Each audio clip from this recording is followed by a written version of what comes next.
శివుని భక్తుడిగా ఉండటం అంటే బాధలను ఎదుర్కొనేది నేర్చుకోవడం. శివుడు ఎవర్ని తనవాళ్లనుకుంటాడో మొదట వారి కర్మల లెక్కను తీర్చేస్తాడు.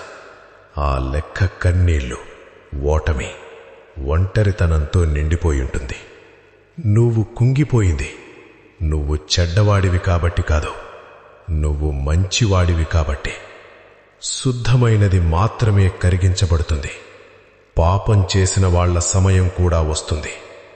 కాని శివుని ఆశీర్వాదం పొందినవాడు ముందుగా అగ్ని పరీక్షను ఎదుర్కోవాలి. అప్పుడు మాత్రమే అతను బలహీనుడు కాదు, శివుని యోధుడిగా మారుతాడు.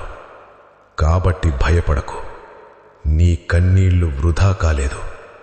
నీ లోపల ఉన్న నిజాయితే నీకున్న గొప్ప శక్తి. ఎవడైతే నీ నుంచి అన్నీ దూరం చేసి